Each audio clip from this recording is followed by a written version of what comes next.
नमस्कार, मैं हूं अलाउद्दीन खान और आप देख रहे हैं सन सिटी न्यूज़। दोस्तों, आज हम बात करने वाले हैं नगर निकाय चुनाव के बारे में। जैसा कि आप सब जानते हैं, अक्टूबर में चुनाव होना था, लेकिन किसी कारणवश चुनाव को स्थगित कर दिया गया था।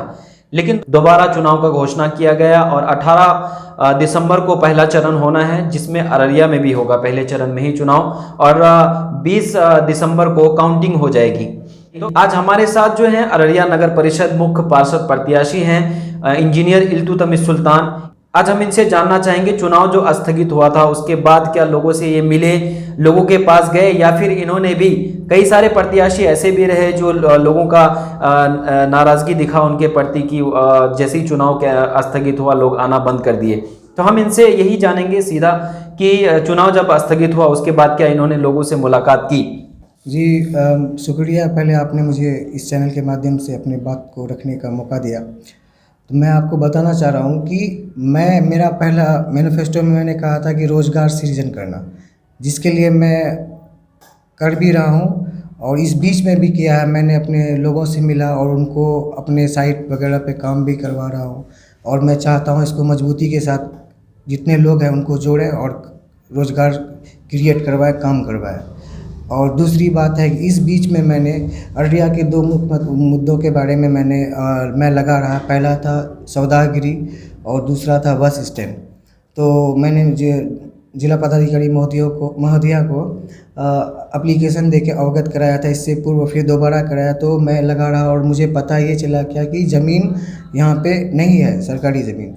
तो ज़मीन उपलब्ध नहीं है। तो मैंने अनुमंडल पदाधिकारी से मिला और मैंने एक लैंडलॉर्ड थे उनसे कागज़ लिया और सर को समर्पित किया। सर ने देखा और इस पे आगे कार्य हो रहा है। और रही बात सौदागिरी की, तो उसमें एक प्रॉब्लम है जो नगर विकास आवास विभाग को नगर परिषद द्वारा NOC निर्गत करवाना है, क्योंकि चूँकि अगर कोई भी संवेदक इस कार्य को करते हैं, बाद में अगर NOC नहीं मिलती है तो वो काम फंसा रह जाता है और वो काम पूरा नहीं होता है। तो अगर जो निर्माण करते हैं वो भी तो कहीं से पैसा लगाते हैं।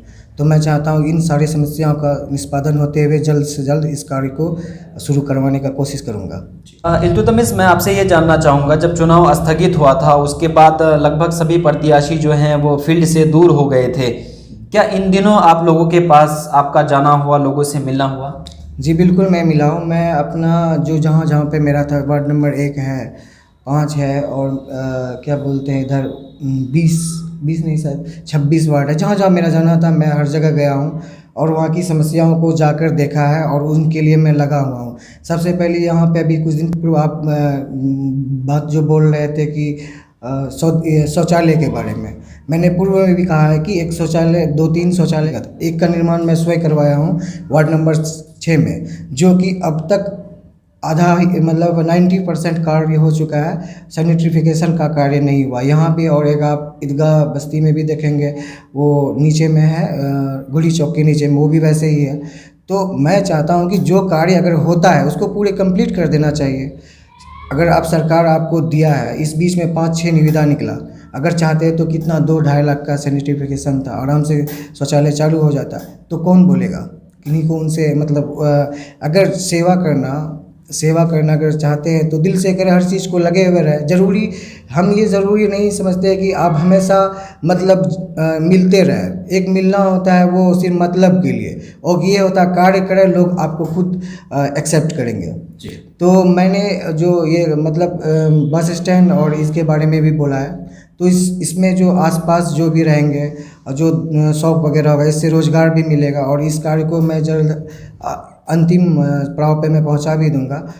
अगर आप पे जनता भरोसा करती है तो आपके नज़र में आप कैसे देखते हैं अररिया को? आपके नज़र में सबसे बड़ा मुद्दा क्या लग रहा है इस टाइम?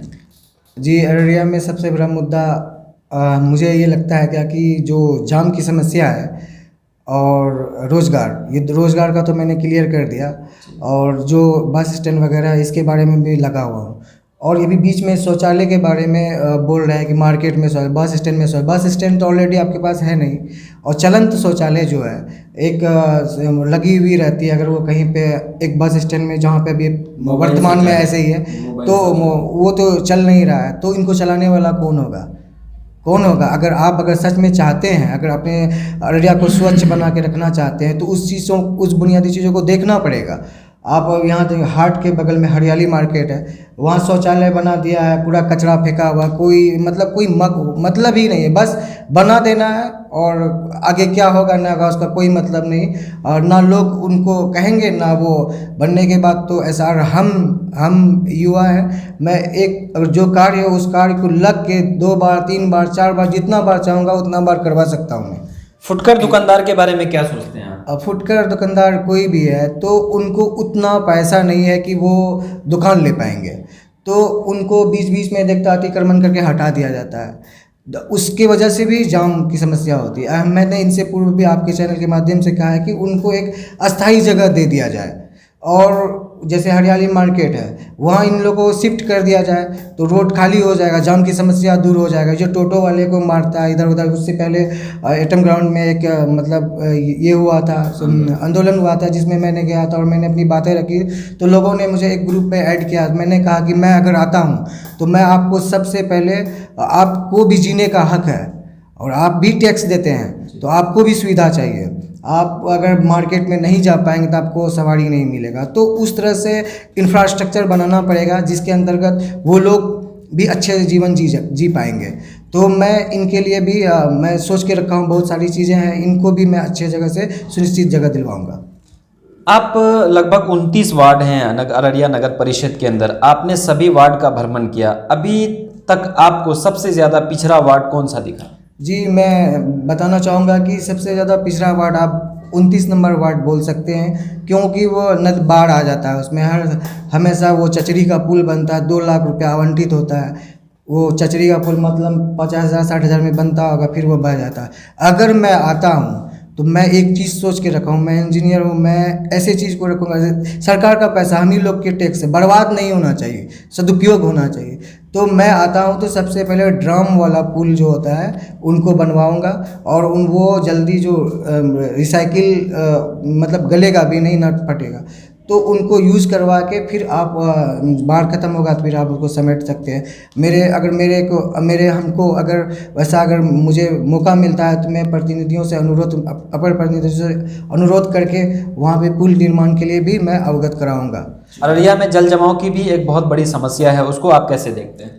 मैंने आपके चैनल के माध्यम से पहले भी बताया है कि ये जो नली गली जो योजना है जिसके अंतर्गत नाला वगैरह का निर्माण होता है, इनका जो एक लेंथ और या फिर जो ढाल होता है वो और ब्रेथ, ये मतलब लंबाई चौड़ाई जो भी है, तो उनको एक सही रूप से मतलब सही ढंग से उनको बनाया जाए कि अगर बड़ी नाला है तो उसको नीचे रखना, छोटा नाला निकलता है तो उसको हल्का ऊपर स्लाइड करना, और हमेशा बीच में आप कोई भी संवेदक कार्य करता है तो 3 साल के लिए उनका जो भी पैसा वगैरह है जमा रहता है, या आप एसडी के रूप में रखते हैं, या उसको अच्छे तरीके से बनवाएं।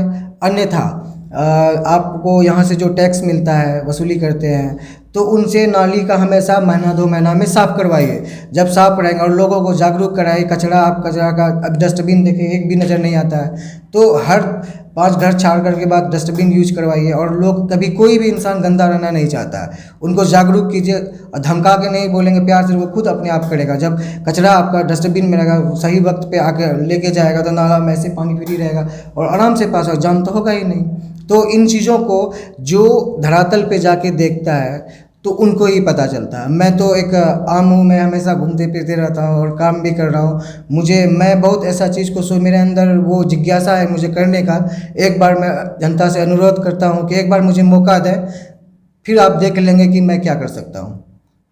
मैं अररिया के तमाम जनता और मेरे युवा वर्ग जो मुझे पूरी तरीके से मेरा साथ दे रहे थे, पूरे जोश खरोश के साथ, तो आप वही ऊर्जा के साथ मेरा साथ दें और एक नया अररिया का जो बोलते हैं ना, एक नए अररिया का निर्माण होगा और आप सब इनके भागीदार होंगे। जैसा कि मैं एक अपने आप को आपके सामने प्रस्तुत कर रहा हूँ, आप सभी चेयरमैन हैं और हम में आप में कोई फ़र्क नहीं है।